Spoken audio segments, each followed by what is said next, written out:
Orang dulu-dulu Datuk, dia cukup jaga tau jenis binatang-binatang macam kucing. Kalau ada mayat meninggal dunia kan, dia cukup jaga jenis binatang-binatang. Tahu sebab apa? Sebab dia ada connection. Dia kata kucing kalau langkah mayat boleh bangun. Betul ke ni Ustaz? Ya, ada kaitan. Dia macam ni Datuk. Mayat yang boleh bangun tu disebabkan kerana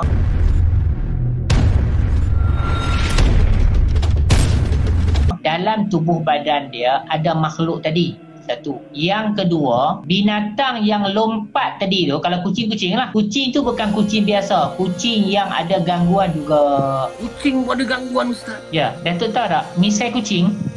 Misai kucing tu, kebanyakan orang akan guna sebagai pelaris. Kita ambil misai kucing, kita masuk dalam dompet, kita bawa pergi mana pun, dia akan jadi pengasih. Itu belum dibaca lagi tau Datuk. Sebab tu orang nak buat jahat sekarang mudah Datuk. Dia ambil misai kucing contoh, dia rendam dengan darah wanita haid, buang dalam dompet, dia pergi mana pun orang akan ikut dia. Nampak? Senang tak orang nak buat jahat? Kalau orang tak ada agama Datuk, dia akan buat benda ni. Macam mana kita nak mengelak daripada, kita nak menjauhi diri kita daripada saka ni Ustaz? Contohnya Ustaz, saya tahu dah ni, nenek saya ke atuk saya ke bapak saya ada saka, tapi saya tak nak dekat. Saya tak tahu benda ni kufur apa semua, saya tak nak, tapi saya nak jauh pada tu. Macam mana? Okey, macam ni Datuk. Pertama sekali, kita perlu menutup gelombang yang ada di dalam tubuh badan kita. Sebab tubuh badan kita ni Datuk, dia ibarat macam radio. Dia boleh masuk Hot FM, dia boleh masuk iKim, dia boleh masuk sinar. Macam kita bawa kereta, sampai satu tempat, frekuensi dia akan bertukar. Macam itulah gelombang dalam badan kita. Kan saya dah bincang minggu lepas, dalam badan kita ada roh, ada nafsu, ada syaitan, ada korin, semua ada dalam badan. Yang tu nak kena manage dulu. Maknanya Datuk, dua je benda. Pertama, kita selalu jaga jasmani. Sekarang kita nak kena jaga rohani kita. Bagaimana kita buat medical check up rohani kita, begitulah kita buat medical check up untuk jasmani kita. Kalau yang rohani ni doktor tak boleh buat sebab dia tidak ada alat untuk mengesan. Sebab itu timbulnya perubatan Islam untuk menyelesaikan masalah tadi.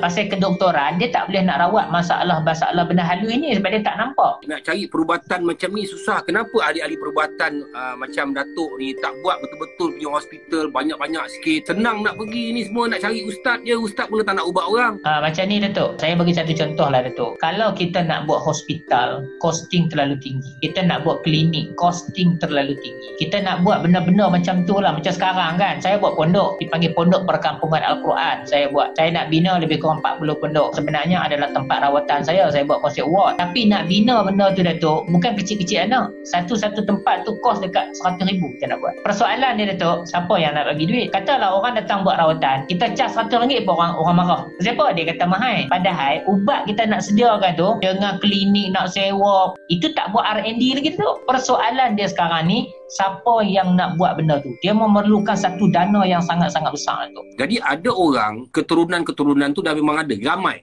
Macam Ustaz cakap tadi, ramai.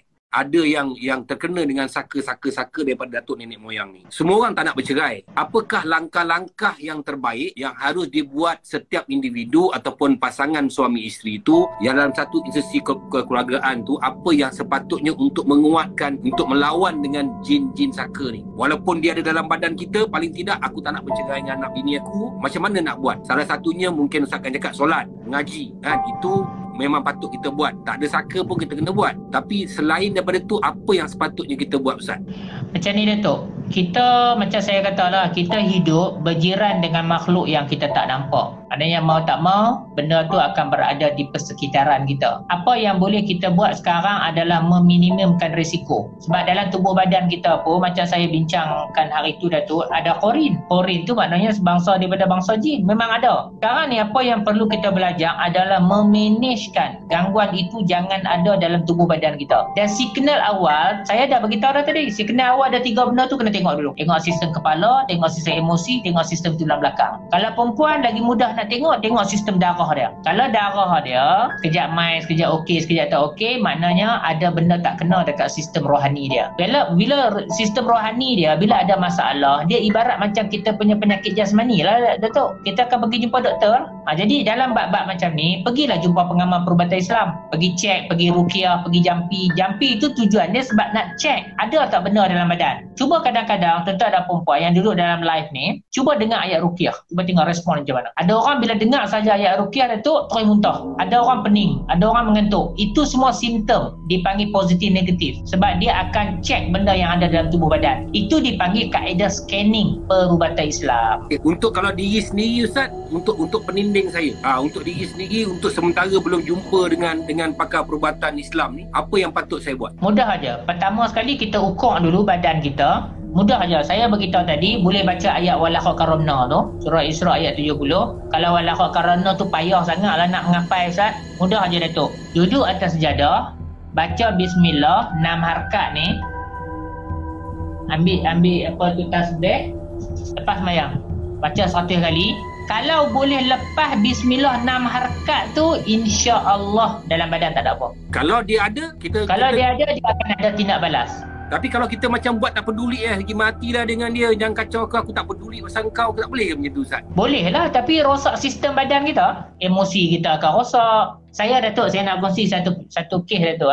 Dia ni doktor tau Datuk. Dia abang dia kena kanser, meninggal dunia. Anak dia doktor. Dia pun mai jumpa saya, menangis-nangis pasal ayah dia sebelum daripada ni tak ada kanser. Tapi bila abang dia yang ada kanser tu meninggal dunia, meninggal sahaja kanser tu automatik aktif dekat abang dia. Peringkat awal tak ada Datuk. Jadi anak dia ni doktor, datang teriak-teriak dengan saya. Nak percaya, tak percaya sama banyak. Tak percaya pun ayah dia duduk depan mata. Dia minta saya buat. Saya tak buat apa Datuk. Saya buat ayak ni. Bagi dia minum, bagi dia mandi. 14 hari Datuk, penyakit kanser tu hilang. Sebab tu kalau Datuk tengok, kenapa Darul Ruqyah itu dia jadi popular pasal tu lah Datuk. Pasal kita rawat macam ni lah. Bukan saya boleh rawat kanser tu, tak. Saya rawat gangguan. Tapi gangguan yang menjadi asbab kepada kanser. Sebab kadang-kadang orang ni Datuk, bila dia tak kena, dia cakap pandai. Tunggu sampai kena macam tu dulu, barulah dia nak berubat tu.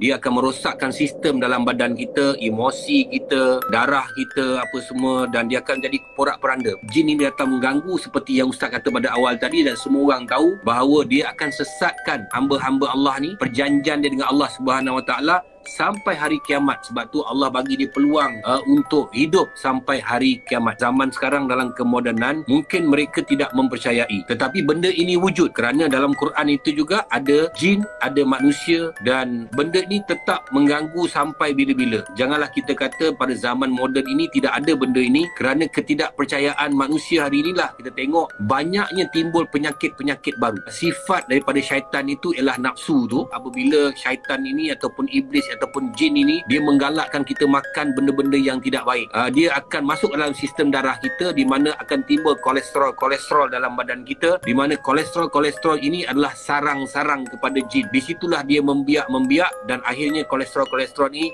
akan menghimpit saluran-saluran darah kita, pernafasan kita, dan membuatkan kita menjadi orang yang tidak sihat. Dan apabila tidak sihat itu, maka berlakulah pertelingkahan ataupun ketidaksukaan di dalam satu keluarga. Akhirnya akan berlaku satu keburukan dalam rumah tangga. Rumah tangga ni tuan-tuan dan puan-puan, bukan kita cerita pasal rumah tangga tu suami dan isteri saja, tetapi anak-anak juga adalah rumah tangga. Bila dirosakkan sistem rumah tangga itu, maka akan menjadi satu perkelahian. Dan inilah yang sebenarnya akan didendangkan oleh jin-jin yang mana mereka berjaya meruntuhkan satu sistem rumah tangga, dan akhirnya kejayaan itu akan diraihkan. Rumah tangga itu konsepnya bukan suami isteri saja, tetapi konsepnya seluruh keluarga. Seluruh keluarga bukan dalam satu rumah, tetapi begitu juga dengan adik-beradik kita. Kalau kita perangai dah tak betul, kadang-kadang abang kita, adik kita pun tak suka dengan kita. Ipar, duai kita pun tak suka dengan kita.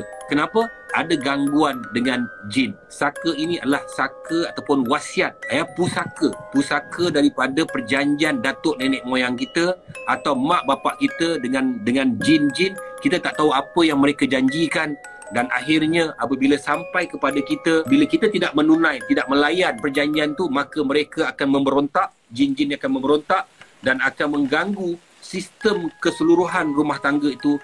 Sebab tu kita tengok hari ini terlalu banyak penceraian berlaku, terlalu banyak permasalahan dalam sebuah keluarga berlaku dalam negara kita, dan ini bukan hanya berpunca daripada sifat atau perangai, kerana perangai itu juga boleh diperbaiki, tetapi kalau ada gangguan daripada jin dan juga saka, maka ianya agak sukar. Haruslah kita mencari mereka yang pandai tentang perubatan Islam, bukan mencari bomoh, kerana bomoh menggunakan juga jin. Kita mencari perubatan-perubatan Islam yang diiktirafkan oleh pihak kerajaan, yang diiktirafkan oleh pihak Jabatan Agama Islam. Dan di situlah rujukan kita. Kehidupan kita bukan hanya dengan manusia, tetapi kehidupan kita juga dengan jin.